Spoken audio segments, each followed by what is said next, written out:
네, 2월 1일 기도를 돕는 그 사랑 매일 묵상입니다. 앞에 표지랑 좀 허접한 것 같아가지고 좀 바꿔봤는데 뭐 똑같네. 이렇게 뭐 이렇게 고급스럽지가 않네. 한번 이 교회 그 이 PPT를 따로 하나를 좀 이렇게 만들면 좋을 것 같아요.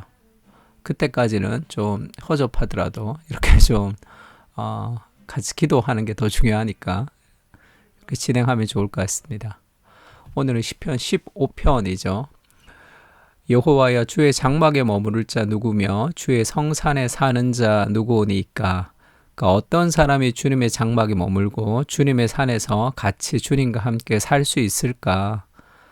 어떤 사람이냐 하면 정직하게 해가며 공의를 실천하며 그의 마음에 진실을 말하는 사람, 그의 혀로 남의 허물하지 아니하고 그의 이웃에게 악을 행하지 아니하며 그의 이웃을 비방하지 아니하며 그의 눈은 망령된 자를 멸시하며 여호와를 두려워하는 자를 존대하며 그의 마음에 소원한 것은 해로울지라도 변하지 아니하며 이자를 받으려고 돈을 구워주지 아니하며 뇌물을 받고 무죄한 자를 해하지 아니하는 자이니 이런 일을 행하는 자는 영원히 흔들리지 아니하리이다. 그러니까 주의 장막에 머무를 자, 이런 조건, 어떤 사람이 하나님의 장막과 성산에 머무를 수 있을까에 대한 내용을 쭉 얘기하고 있습니다. 그러니까 이것을 좀 뭐 다양하게 해석할 수 있는데 네 가지 정도로 나누어서 생각하는 게 좋습니다. 하나는 개인의 성품이 어떤 사람인지, 그리고 이 사람은 관계성에서 어떤 사람인지, 그의 마음이 어떤지, 그리고 그의 재물관이 어떤지에 대한 이 네 가지 관계를 가지고 네 가지를 가지고 이제 시편이 설명하고 있습니다. 개인적인 성품은 정직하게 행하며 공의를 실천하며 마음의 진실을 말하는 그런 성품을 가진 사람. 두 가지, 이런 시편을 보면서 우리가 두 가지를 생각해야 되는데 한 가지는 내가 이런 사람으로 자라가야 되겠다라는 그런 어떤 목표, 그런 다짐도 필요하고, 그러나 인간의 힘으로는 이건 도달할 수 없는, 내가 갈 수 없는 것이다, 하나님의 은혜로 할 수 있는 것이다 라는 두 가지가 다 동시에 있어야 됩니다. 내가 할 수 없지만 은혜를 통해서 내가 할 수 있다, 그렇게 되는 거죠. 이런 개인적인 성품을 가져야지 하나님께 갈 수 있고, 그 다음에 하나님과 가까이 있는 사람은 그 관계성에서 뭔가가 드러나죠. 그러니까 관계의 문제가 많은 사람은 하나님과의 관계, 대인관계의 문제가 많은 사람들은 하나님과의 관계에서 문제가 있습니다. 하나님과의 신앙이 좋은데 대인관계가 좋지 않다, 그럴 수는 없어요.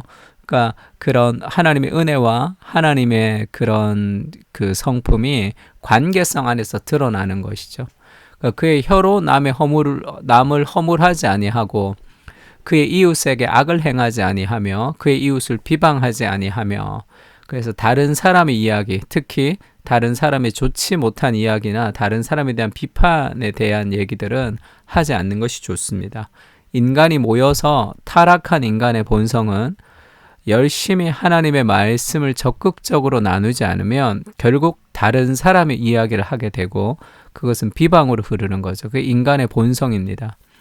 그래서 우리가 적극적으로 누군가를 만났을 때 의도적으로 intentional relationship을, 그러죠, 의도적인 관계성을 만들어 가는데, 그것은 굉장한 의도성을 가지고 하나님의 은혜를 나누고 하나님의 말씀을 묵상할 때 그때 더 풍성한 관계를 이룰 수 있어요.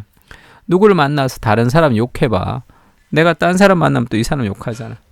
그렇게 어두운 곳에서 우리가 친밀해지지가 않습니다. 그러니까 인간의 본성이죠. 그래서 그 남의 허물을 말하지 않는 하나님 가까이 있는 사람의 특징을 이렇게 얘기합니다.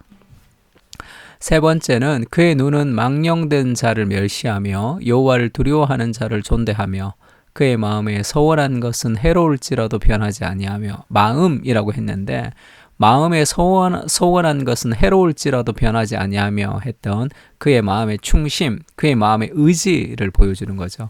그의 마음에 소원하는 것은 나한테 해로울지라도 내가 하나님을 위해서 내가 하나님의 말씀을 순종하는 삶을 살아가는, 그것이 이 순전한 마음, 순결한 마음이라고 할 수 있습니다. 그리고 다른 사람과의 관계성 안에서의 그 재물관도 마찬가지죠. 욕심이 많은 사람, 재물에 대해서 이렇게 내가 놓지 못하는 그런 사람들도 있죠. 그것이 어떤 돈의 문제라기보다 그것은 우상의 문제인데, 내가 굉장히 인정받고 싶은 사람, 그 다음에 통제하고 싶은 욕구가 있는 사람들도 이 돈에 대한 집착을 버리지 못하는 경우가 있습니다. 그것이 자신의 안정감을 준다고 생각하는 거죠. 그래서 뭐든지 자신이 더 가지려고 하기보다 나누려고 하는 게 좋아요. 후히 주라. 그러면 내가 너에게 누르고 흔들어 넘치도록 안겨주리라. 그 마음이 좀 필요합니다. 그러니까 이자를 받으려고 돈을 꾸어주지 아니하며 뇌물을 받고 무죄한 자를 해하지 아니하는 자이니 이런 일을 행하는 자는 영원히 흔들리지 아니하리이다. 왜 그런 삶의 유혹에 흔들리지 않느냐 하면, 하나님을 보는 이렇게 하나님의 말씀의 기준을 따라 살아갈 때 우리는 흔들리지 않아요. 내가 하고 싶을 때가 있죠. 또 내가 하고 싶지 않을 때가 있죠. 상관없어요. 내 감정과 상관없이 말씀에 순종하면 늘 일관성 있는 삶을 우리가 살아갈 수 있습니다. 그래서 지금 이 네 가지를 통해서 그 개인적인 성품과 사람들과의 관계성과 그리고 그의 마음과 그리고 그 재물관에 대해서 정직한 이런 사람들이 하나님 앞에 설 수 있다는 거죠. 그래서 우리가 이제 시편 지금 15편을 그리스도 중심적으로 보자면 우리는 그렇게 설 수 없죠. 하나님 앞에 그렇게 설 수 없는 사람이다. 하나님의 성산에 설 수 없고 하나님께 나아갈 수 없지만, 그래서 우리를 대신해서 그리스도께서 이 땅에 오셔서 우리를 대신해서 모든 율법의 요구를 지키시고 그리스도께서 그것을 다 행해 주셨어요. 이루어 주셨습니다. 우리를 대신해서. 그리고 우리가 그리스도를 믿을 때 그것이 예수님이 했던 그 일이 공로가 되어서 우리의 것으로 우리가 전가받았다 그러죠. 그래서 우리가 그리스도의 은혜를 기억할 때 우리가 죄인이지만 하나님에게 받아들여질 수 있는 거예요. 세상은 네가 열심히 해, 네가 노력해서 여기에 도달해 이렇게 얘기하지만, 성경은 네가 도달할 수 없으니까 내가 도달했다는, 예수님이 우리를 대신해서 그것을 믿을 때 그리스도의 공로가 내 것이 되는 거예요. 그러니까 온전하신 그리스도를 바라보라 해서 베드로전서에는 정말 그런 분이 예수님이죠. 이를 위하여 너희가 부르심을 받았으니 그리스도도 너희를 위하여 고난을 받으사 너희에게 본을 끼쳐 그 자취를 따라오게 하려 하셨느니라. 그는 죄를 범하지 아니하시고 그 입에 거짓도 없으시며 욕을 당하시되 맞대어 욕하지 아니하시고 고난을 당하시되 위협하지 아니하시고 오직 공의로 심판하는 이에게 부탁하시며, 이 그리스도께서 이것을 통해서 구속을 성취해 주셨죠. 더 큰 승리를 우리에게 주셨습니다. 그래서 우리를 구원하셨어요. 그리고 나서 우리에게 원하시는 것이 있습니다. 그리스도가 너희를 위하여 고난을 받았다 이렇게 얘기하죠. 왜죠? 너희에게 본을 끼쳐 그 모델이 된다는 거죠. 예수님이 그 자취를 따라오게 하셨느니라. 그러니까 우리도 이제 그리스도의 은혜를 기억할 때 우리도 그러한 삶을 추구하는 사람으로 살아갈 수 있다는 거예요. 삶에 있어서 자신의 욕구와 욕망을 따라 살아가는 삶이 아니라 그리스도의 말씀을 따라 살아가는 삶이 되는 거예요. 그러니까 이것이 죄가 되냐 아니냐의 기준이 아니라 이것이 얼마만큼 하나님의 기쁨이 되냐 되지 않느냐의 그런 삶을 살아가는 거죠.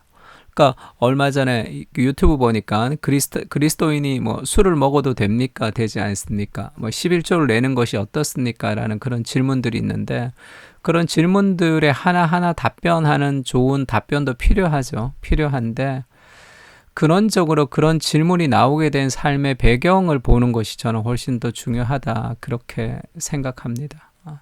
술 먹어도 되고 뭐 그렇죠.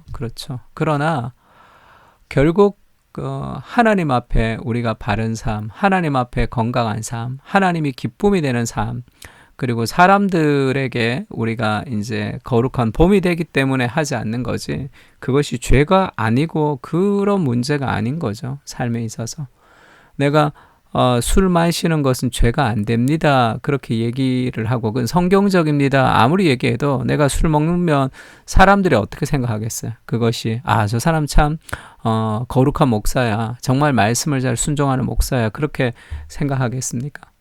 덕이 되지 않는 것들을 하지 않는 하나님의 기쁨을 위해서 살아가는 거죠. 그래서 뭐 헌금도 마찬가지죠. 그것이 뭐 자신의 돈을 뭐 내고 안 내고 구약이 있고 없고 그런 정도가 아니라 우리가 이 그리스도의 은혜를 따라서 살아가는 삶의 모습을 만들어갈 때 그런 뭐라 그럴까요? 하부적인 문제들은 다 사라지는 거예요. 삶에 있어서. 그래서 온전하신 그리스도를 따라 살아갈 때, 그렇게 살아가고 싶을 때 우리의 삶의 여러 가지 것들이 훨씬 더 거룩해집니다. 로마서에 이런 말씀이 있죠. 그런즉 한 범죄로 많은 사람이 정죄에 이른 것 같이 한 의로운 행위로 말미암아 많은 사람이 의롭다 하심을 받아 생명에 이르렀느니라. 한 사람이 순종하지 아니함으로 많은 사람이 죄인 된 것 같이 한 사람이 순종함으로 많은 사람이 의인이 되리라. 우리가 죄 가운데 타락했던 사람들인데 그리스도의 순종을 통해서 우리가 이제 그 하나님께 나아갈 수 있는 그런 사람이 된 거죠. 하나님, 저는 하나님 앞에 설 수 없는 죄인입니다. 성품과 관계 안에서 재물과 마음을 보아도 온전하지 못합니다. 늘 진리를 따라 살지 않고 내 마음을 따라 살 때도 많습니다. 그러나 나를 포기하지 않으시는 주님의 사랑을 기억합니다. 그리스도께서 이루신 모든 사역이 이제 우리의 것이 되었습니다. 그 은혜를 기억하며 성화의 삶을 살아갈 수 있도록 은혜를 부어주시옵소서. 아멘. 시편 51편을 보면서 좀 묵상하면서 좀 기도했으면 좋겠습니다. 우리는 정직하지 못하죠. 우리는 이렇게 하나님 앞에 설 수 없는 존재이지만 우리를 대신해서 그리스도께서 이렇게 서 주심으로 이제 여호와의 장막에 머무를 자가 누구며 주의 성산에 사는 자가 누굽니까? 우리가 된 거죠. 그 은혜를 기억하면서 함께 기도했으면 좋겠습니다. 기도하겠습니다.